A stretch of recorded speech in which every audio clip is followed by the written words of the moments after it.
Շնորհակալություն Նիկոլ, շնորհակալություն գործընկերներ եւ Նիկոլ, շատ շնորհակալություն մեզ հյուրընկալելու եւ այս եվրոպական քաղաքական համայնքի գաղտնի ժողովը հյուրընկալելու համար։ Ես կարծում եմ, որ երբ մենք խոսում ենք ռազմավարական ինքնավարության մասին, Մարկը շատ լավ ձևակերպեց դա իր ելույթում, որտեղ ներկայացնում էր ոլորտները կետարկետ, որտեղ մենք խոսում ենք ռազմավարական ինքնավարության մասին, որովհետեւ այստեղ միայն անվտանգության պաշտպանության մասին չէ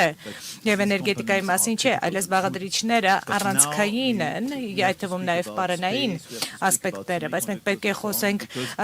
տիեզերքի, ինչպես նաև կիսահաղորդիչների մասին, որովհետև անհրաժեշտ է ապահովել կայուն ռազմավարական ինքնավարություն եւ պաշտպանության ոլորտում, որովհետև երբ մենք խոսում ենք օրինակ կիսահաղորդիչների մասին, եթե դու կախվածություն ունես այլ երկրներից, ապա անհրաժեշտ է դիտարկել գլոբալ տնտեսության ինտեգրումը եւ մեր ամբողջական նորարարական համակարգը, որովհետեւ մեր ռազմավարական ինքնավարության ձևավորումը պահանջում է շատ ավելի մեծ կենտրոնացվածություն այն հիմնասյուների վրա, որտեղ մենք ունենք գերկախյալություններ։ Եվ իհարկե, նաև փորձած տարիների ընթացքում մենք փորձառեցինք այս գերկախյալության արդյունքները։ Կոവിഡ്ի ժամանակ մենք խոսում ենք դիմակների մի շարք բժշկական միջոցների մասին, ինչպես նաև Ռուսաստանի պատերազմը Ուկրաինայի դեմ բացահայտեց մեր գազի Ռուսաստանի գազից ունեցած գերկախյալությունը։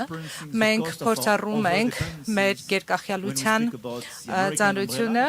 երբ խոսում ենք ամերիկյան հովանոցի մասին, մեր պաշտպանության եւ անվտանգության մասին սիասենյակում գտնվող փիղն է,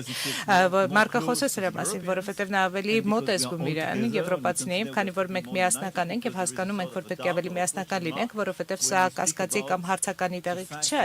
որ երբ մենք խոսում ենք այն մասին, որ իհարկե ամերիկյան համերաշխության մասին կասկած չկա այս բոլոր ոլորտներում եւ մենք հավանաբար փորձառում ենք նաեւ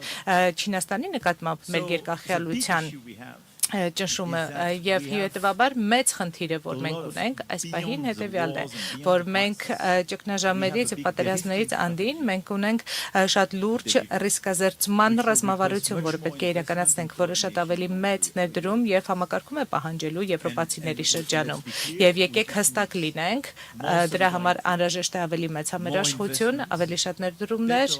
ավելի լավ կազմակերպվածություն, որպեսզի մենք կարողանանք ավելի լավ ինտեգրել մեր արժեշղթաները իրար եւ ռիսկազերծենք մեր արժեշղթաները աշխարհաքաղաքական իհայտ եկող կամ որոշակվող սպառնալիքների դեմ։ Մենք պետք է տեղայնացնենք որոշ արտադրություններ մեր շրջանում, մենք պետք է բազմազանեցնենք մեր գործընկերությունը, նվազեցնելու մեր գերկախյալությունները, բայց սա է մոտեցումը եւ սա է, որ մենք պիտի իրականացնենք առաջիկա տարիների ընթացքում։ Հիմնական ռիսկերից մեկը, որ ունենք, առճակատումների արագացումն է, հատկապես ԱՄՆ եւ Չինաստանի միջև, ինչը կարող է շատ ավելի արագ ընթացքով բացահայտել այս կախյալությունները եւ մենք կհայտնվենք անկյունում։ Այս ասելով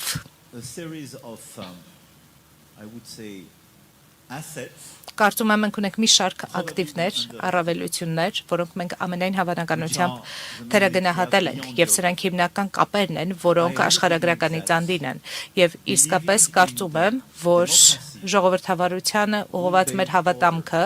կանոնների վրա հիմնված աշխարհակարգը,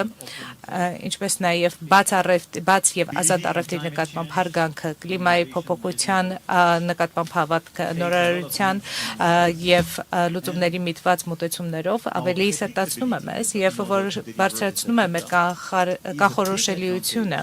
այս օրակարգին արձագանքելու համար եւ սա շատ լուրջ առավելություն է ի հակադրություն շատ այլ ոչ եվրոպական դերակատարների նկատմամբ, երբ դիտարկմծոցի երկրները, ասիական երկրները, լատինամերիկյան եւ աֆրիկյան երկրները նրանք ուզում են կանխատեսելի գործընկերներ ունենալ եւ երբեմն մեր շահերը կայուցե համապատասխան չլինեն, բայց եթե մենք մեր օրակարգը իրականացնում ենք որպես կանխատեսելի, սա իմաստ կունենա։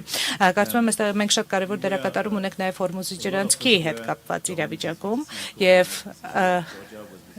Ջորջյան մեզ հետ էր,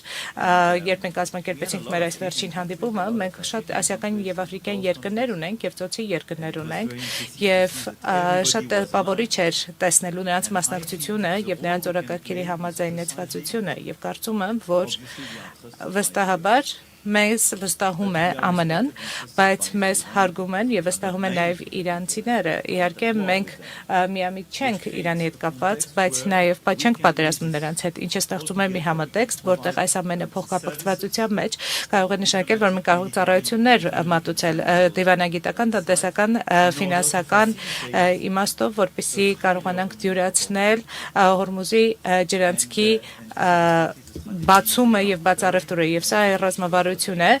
որտեղ ացերշաբաթվա ընթացքում մենք ունեցանք Լոնդոնում հանդիպում եւ հիմա մենք այդպիսի իրավիճակ ենք, որտեղ մենք կարող ենք դյուրացնել այսպիսի բացումը, ինչը մեզ դնում է այդպիսի իրավիճակում, որտեղ մենք կարող ենք լինել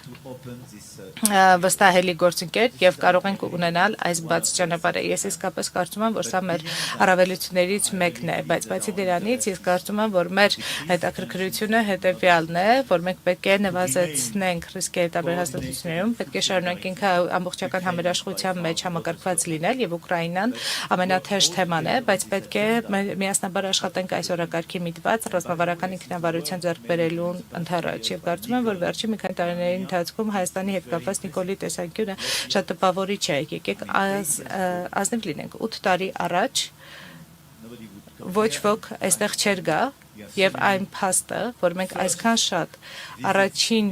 այցեր ունենք ձեր երկիր, իսկապես լավ ցուցանիշ է, որովհետեւ 8 տարի առաջ այս երկիրը շատ